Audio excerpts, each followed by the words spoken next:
नमस्ते मित्रों, तो एक बार फिर से मैं तुम्हारे समक्ष आया हूँ क्योंकि मुझे अटेंशन चाहिए है।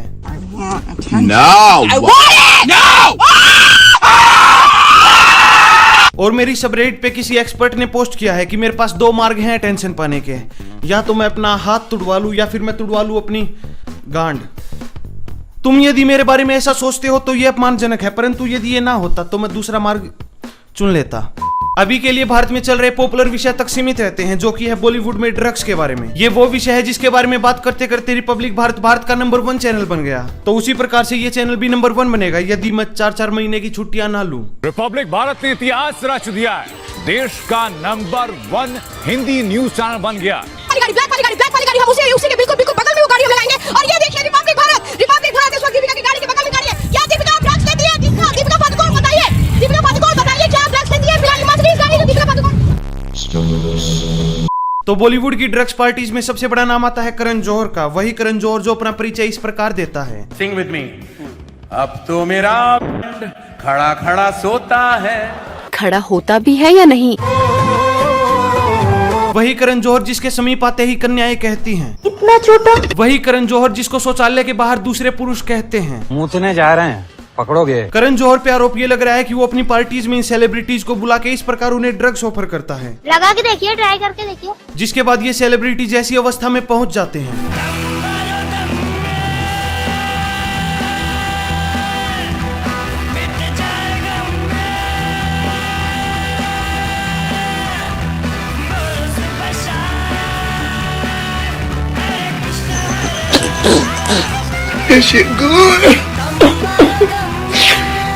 सुशांत सिंह राजपूत की मौत के बाद ही बहुत सारे मीडिया चैनल्स और कलाकार इस विषय को उठा रहे थे। कंगना रनौत भी ऐसे कई विषय उठाने के लिए मुंबई जा रही थी। वो बात अलग है कि उसके मुंबई पहुंचने से पहले ही शिवसेना वालों ने उसका ऑफिस मुंबई से उठा दिया। कहाँ गया ऑफिस?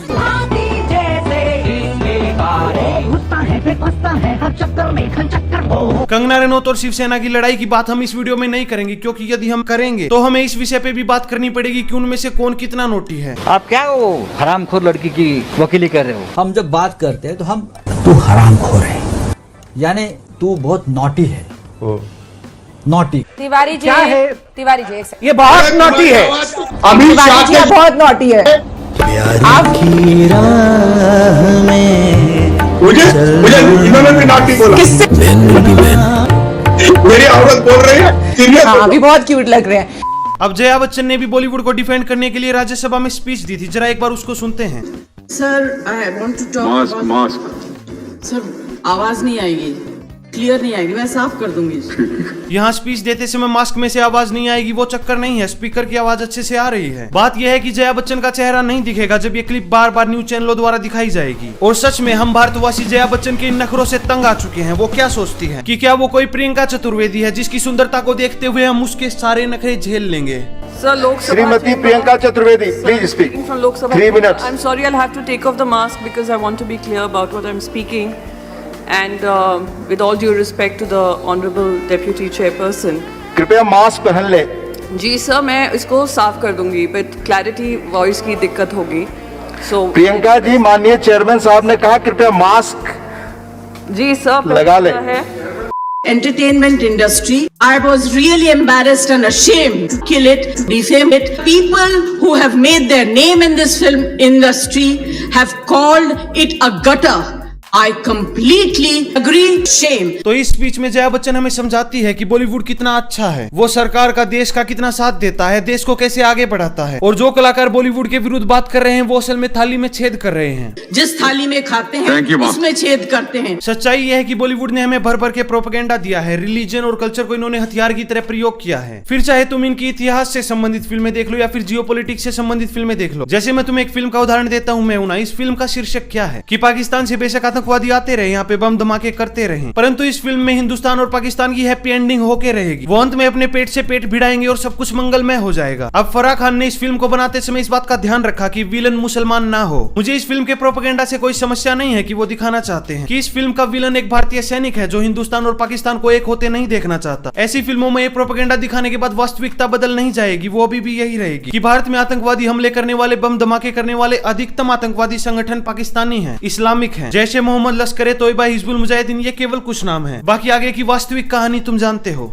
बॉलीवुड के इस्लामीकरण का एजेंडा केवल यहाँ पे समाप्त नहीं होता, नहीं ऐतिहासिक फिल्मों के साथ भी इन्होंने यही किया है। वो मुगल जो भारत में इस्लाम फैलाने आए थे, जिन्होंने हमारे हजारों मंदिरों को तोड़ा, हिंदुओं की हत्याएं की, सिखों की हत्याएं की, यहाँ की भारतीय महिलाओं के बलात्कार किए, उन मुगलों को बॉलीवुड किस प्रकार प्रस्तुत करता है कि मुगल असल में प्रेमी थे जो भारत में प्रेम फैलाने आए थे। बॉलीवुड हमें मुगले आजम दिखाता है, सलीम और अनारकली दिखाता है, जोधा और अकबर की प्रेम कहानी दिखाता है। जरा मुझ मूर्ख बालक को समझाओ, वो मुगल जो 5-5, 10-10 शादियां करते थे, जिनके हरम में 200-200, 300-300 महिलाएं रहती थी, जिनका वो जब चाहे शोषण कर सकते थे, उन मुगलों की रिब्रांडिंग आज प्रेमियों के रूप में कैसे हो गई बॉलीवुड। मैं दुनिया भर की फिल्में और टीवी सीरीज देखता हूँ और यहाँ पे मैं 2 टीवी सीरीज का नाम लेना चाहूंगा, वाइकिंग्स और द लास्ट किंगडम। ये दोनों पॉपुलर टीवी सीरीज हैं जो कि इंग्लिश में हैं। इनके सिवाय और भी फिल्में और टीवी सीरीज है जिनमें खुल के दिखाया गया है कि कैसे क्रिश्चियनिटी के नाम पे ईसाइयों ने लाखों पेगन्स की हत्याएं की। सभी अब्राहमिक रिलीजन्स का यही इतिहास है, इस्लाम हो, क्रिश्चियनिटी हो।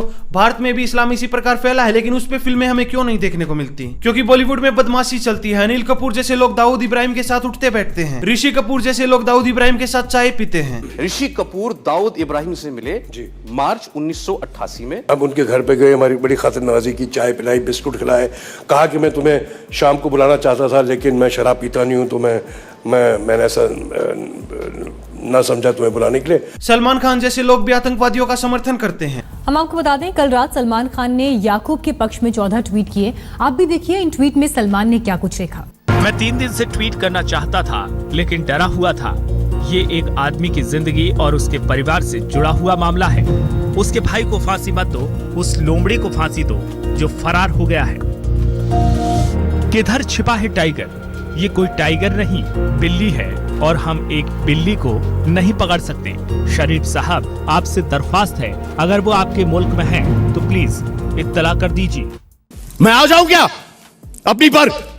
आके दिखा तेरी माँ का। अब मैं बोलता हूं तेरे को, मिल मेरे को कई बार। तुमको तो जिस दिन मिल गया मेरे भोसरी वाला, गाड़ चीर के धनिया में उगा दिया, जिराफ का गर्दन घुसा के गाड़ में हिला नहीं दिए ना, तब बोलना तुमको अभी तक पल्ला नहीं पड़ा है ढंग के बिहारियों से। जिस दिन 5 बिहारी सनक गया मेरे मदर चोद मैया चोद के रख देंगे। म्यूजिक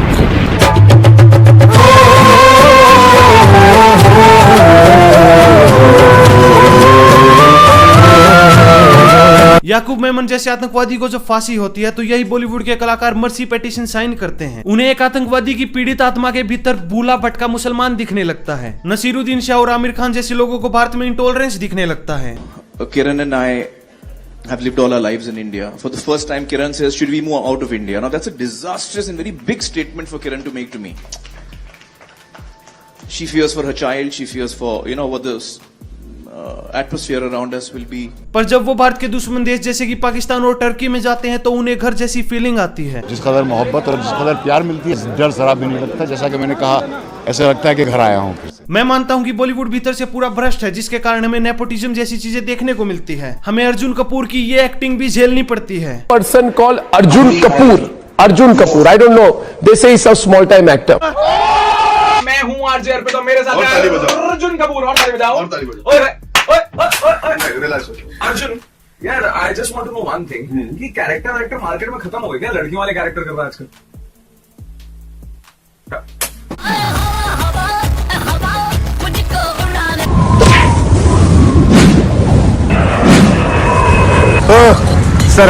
सरक उधर।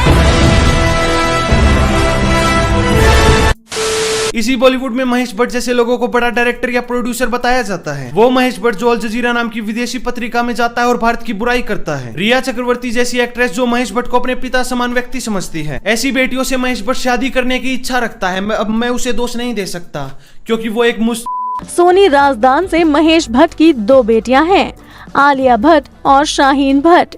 वैसे बॉलीवुड इंडस्ट्री में अफेयर्स की खबरें तो आम हैं, लेकिन कभी आपने ये सुना है कि एक बाप अपनी ही बेटी से शादी करना चाहता है?